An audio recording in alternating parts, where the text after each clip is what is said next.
तो हेलो दोस्तों, क्या हालचाल दोस्तों। मेरे चैनल में फिर से स्वागत है। दोस्तों बात करें भोजपुरी इंडस्ट्री का फिल्मों के बारे में, तो इन लोग पहली बात तो फिल्म बकचोद बनाते हैं। कुछ फिल्म अच्छे होते हैं तो रिलीज इन लोग ढंग से नहीं कर पाते हैं। इस महीने में लास्ट खत्म होते होते महीने में मतलब 3 से 4 फिल्म रिलीज होने वाले। 25 तारीख से स्टार्ट होगा तो 25 तारीख 2 फिल्म क्लैश करने वाला। पहला फिल्म होने वाला फसल और दूसरा फिल्म होने वाला सनम बिहार। अगर इनका कॉन्सेप्ट की बात करूं तो ये दोनों फिल्म बहुत ज़बरदस्त और दोनों फिल्म की स्टोरी बहुत ज़बरदस्त है।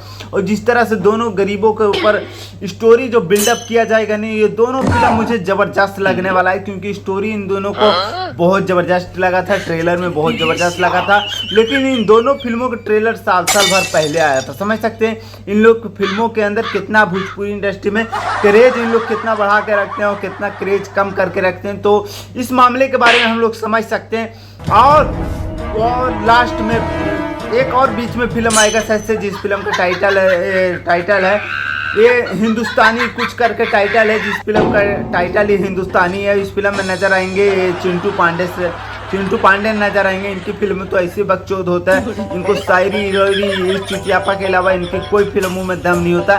जितने भी लॉकडाउन के बाद इनके फिल्मों में कई फिल्मों देखो नहीं, इनके हर फिल्मों में एक ही बकचोदी होती है, बस शायरी मारना और माँ चुट के एक्शन करना। इसके अलावा इनकी फिल्मों में कोई स्टोरी कोई कुछ नहीं होता। और दूसरा फिल्म आने वाला पैन इंडिया फिल्म बोला जा रहा है, तो देखते हैं पैन इंडिया ट्रेलर टीजर तो सब आ रहा है, लेकिन पैन इंडिया नाम पे क्या बकचोदी रिलीज करते हैं तो हम लोग देखेंगे बाद में जब रिलीज होगा तब। जिस फिल्म का टाइटल है महादेव के गोरखपुर और ये रवि किशन सर के फिल्म है, तो पैन इंडिया है। तो मुझे लगता है कि हाँ, इनका फिल्म पैन इंडिया चल सकता है। कलेक्शन अच्छा 15 करोड़ की मूवी है ये, समझ सकते हैं 15 करोड़ की मूवी है। और 15 करोड़ कहाँ से रिकवर भोजपुरी इंडस्ट्री है, तो मुझे इम्पॉसिबल है कि अगर ये मूवी 1 करोड़ भी कमा ले तो।